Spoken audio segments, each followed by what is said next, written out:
Hello, everybody. This is Joseph P. Farrell. This is News and Views for Thursday, November 21st, 2013. And as you can tell from the date, tomorrow is the exact 50th anniversary of the assassination of President John F. Kennedy. So today, in honor of that, I am wanting to talk about the Kennedy assassination. And in fact, I even had an email from one of my website members.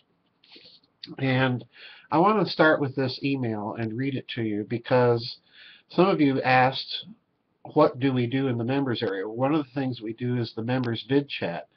And in the vid chats, members send me their questions and I talk about them, answer them as best as I can, and we have a little discussion in the chat room.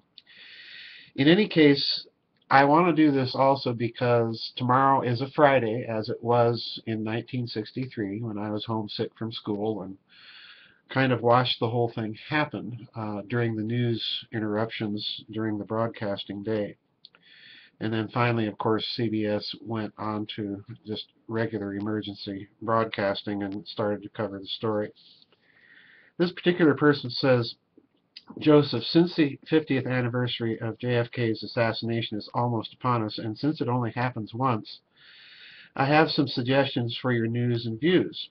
Number one, who is that man who held up the black umbrella just as the presidential limousine passed his location?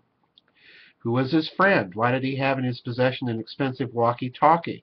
What did he say when he used it? Number two, what has been the effect on our republic from the assassination and murder incorporated that has operated within our government? And number three, do you have any more insights or information about the assassination since you wrote about it in your LBJ and the Conspiracy to Kill Kennedy book?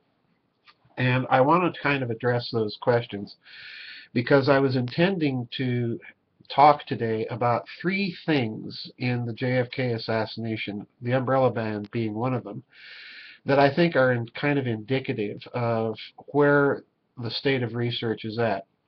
For those of you in foreign countries, you have to understand that there's at least two official versions now from the federal government of what happened on that day.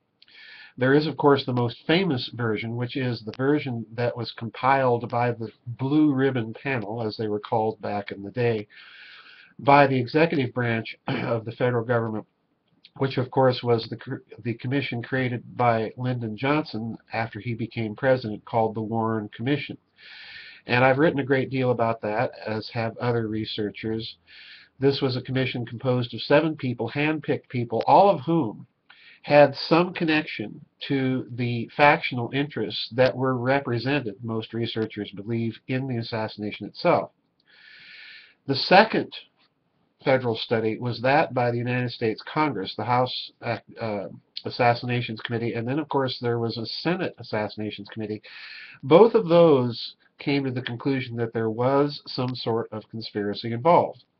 So it's interesting that the federal government is even divided against itself. The executive branch maintains to this day, as does most of the lamestream American media, the version of the incident that's put out by the Warren Report, in spite of the fact that most Americans simply believe the Warren Report came to the wrong conclusion, that it was a lie, it was a cover-up, and so on and so forth. So I want to talk about three things before we get back to the implications. The first is Umbrella Man. Now, Umbrella Man, as most people know, is the fellow that was seen and photographed pumping his umbrella up and down just as the presidential limousine rode by. And he appeared to have some sort of walkie-talkie, and he appeared also to be with a comrade.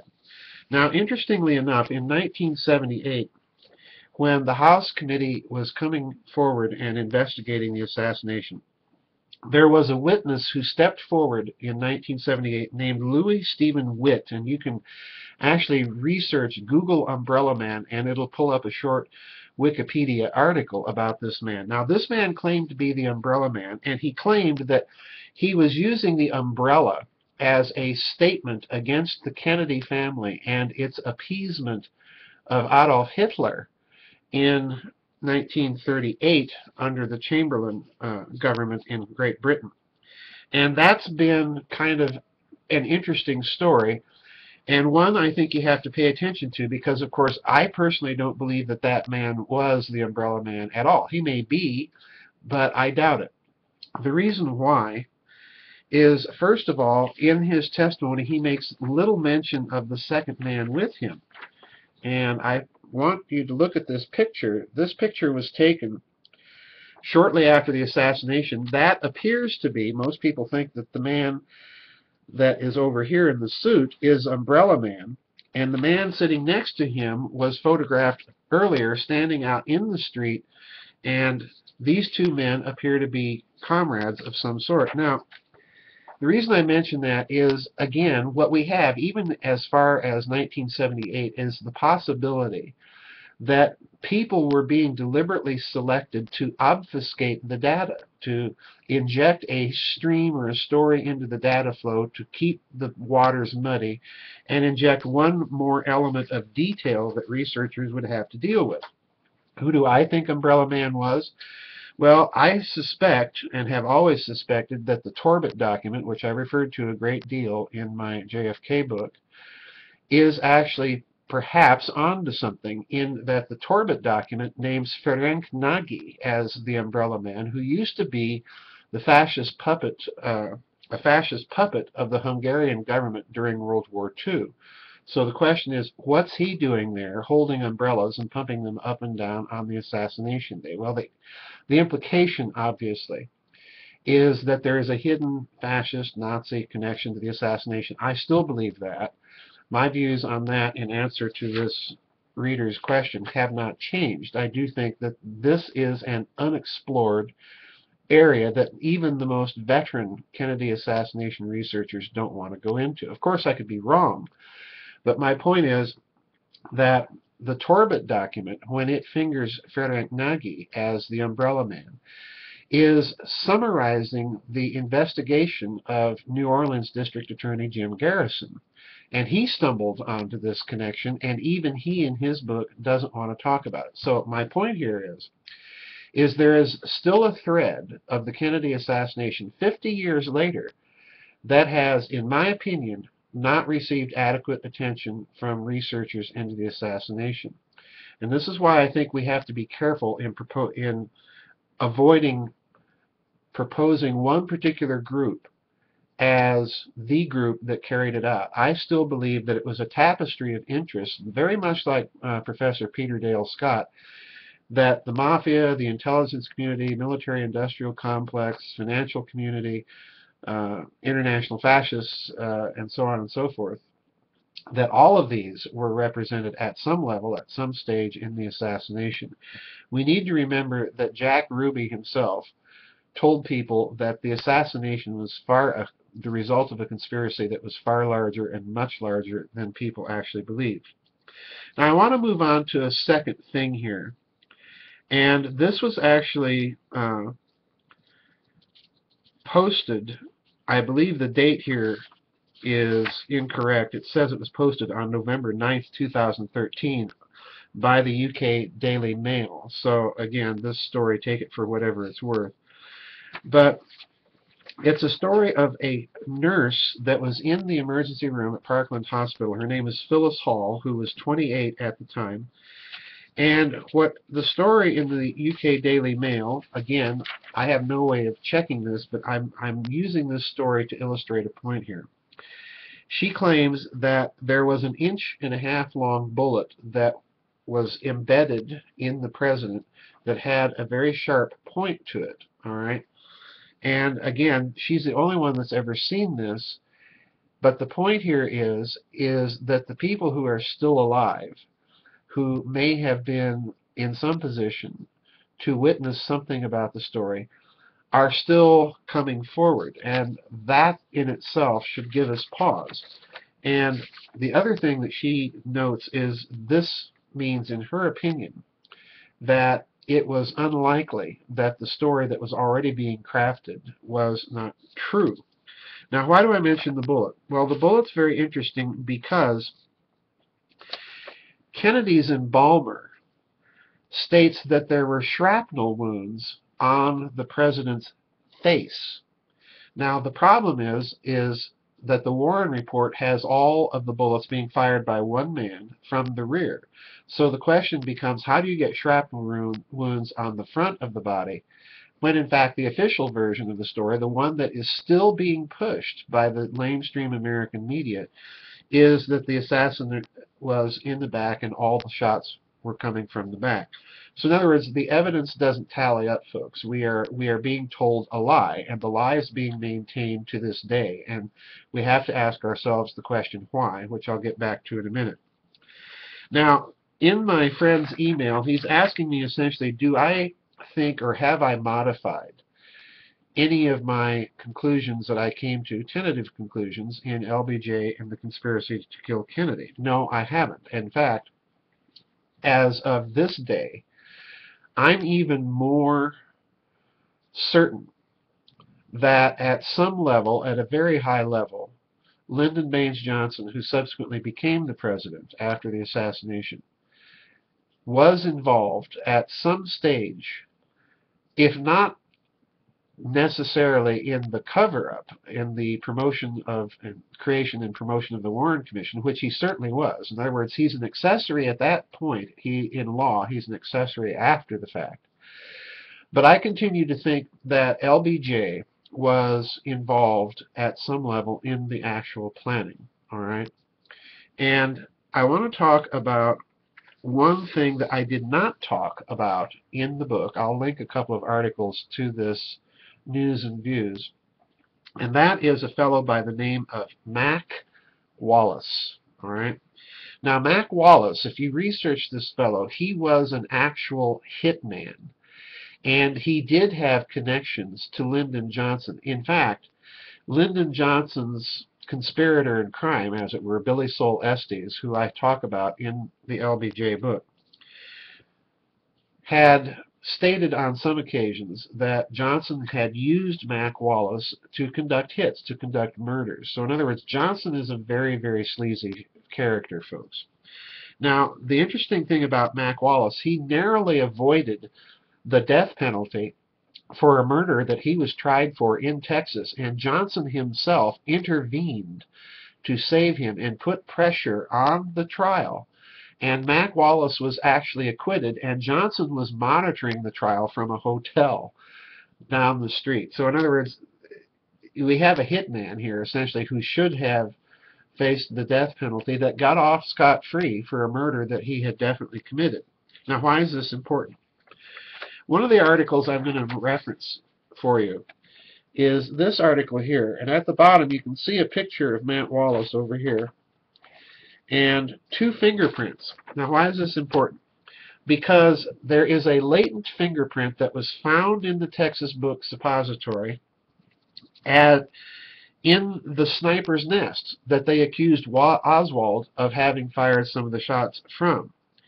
And this latent fingerprint has been identified as that of Mac Wallace by Nathan Darby, who is a certified fingerprint expert. In other words, this was his job in law enforcement, to look at latent fingerprints and make identification. And he found 14 points of agreement. Now, folks, 14 points of agreement in a latent fingerprint would be very strong evidence legally in a court of law. So in other words, what we have, even this late in the game, this far after the Warren Commission and even after the House Assassinations Committee, we still have new things coming out, new aspects of the conspiracy, and in this case, a hitman in the sniper's nest with a direct connection to Lyndon Johnson. At this point, folks, that alone would establish a high possibility of conspiracy. Now, why am I belaboring all of this? Because if you examine the Warren Report evidence versus the Warren Report itself, the Warren Commission actually did gather all of the evidence to make the case for a conspiracy. They just threw out the evidence that didn't fit the story that they wanted everybody to buy. And they published a 26-volume monster without an index, so that you'd literally have to read all 26 volumes to find the evidence. Now, fortunately, there were those in this country that did that. And as they did, they quickly discovered, Jim Garrison being the most famous instance, they quickly discovered that the fix was in at the level of the commission itself, and that too would indicate conspiracy. So why am I belaboring all of this? Well, the reason is very fundamental. If there is still a cover-up, and folks, especially in foreign countries, there are still documents that are sealed to this day concerning the Kennedy assassination. If there is this insistence that the Warren report is true, it is the fact of what happened, the best interpretation.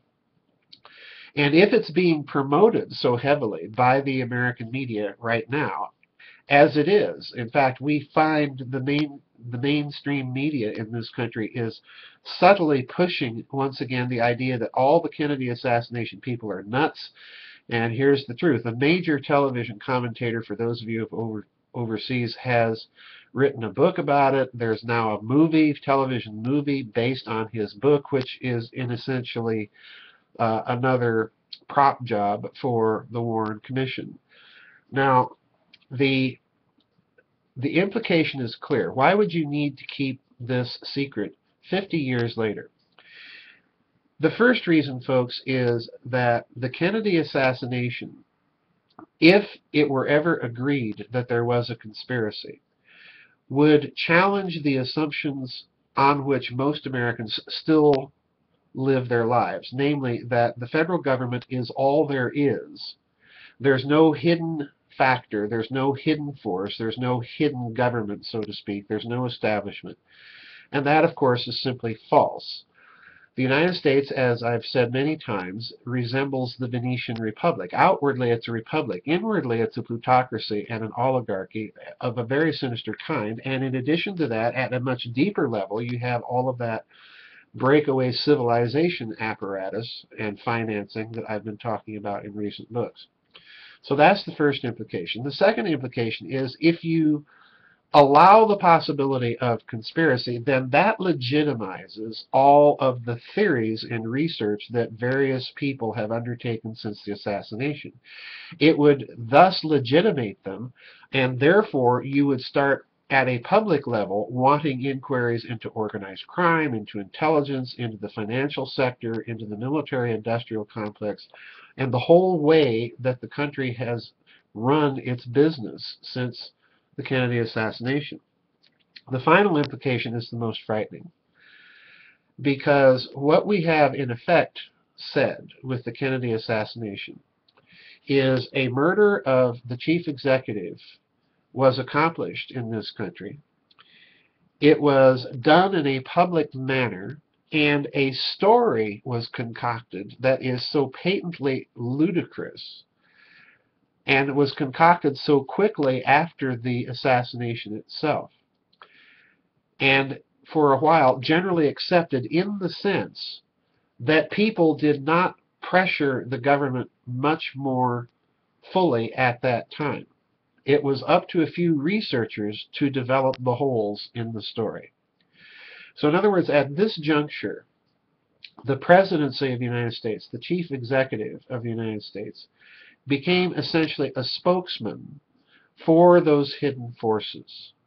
And if that be true, then the other branches of government become increasingly the spokesman for a hidden system of government. So in other words, the Kennedy assassination is important because it speaks to the increasing powerlessness, and it directly addresses the root causes and the historical beginning of why people are increasingly cynical about the processes and institutions of government. So in other words, it was a deep cultural wound on, if you will, the soul of the country. It was an openly paraded and executed murder that the conspirators got away with. So where are we today? I think we're going to see the Kennedy assassination increase in importance. I think we are going to see increasing connections between that and other scandals. Watch for that to happen in the coming century. That's it for today's news and views, everybody, and I'll see you on the flip side. God bless.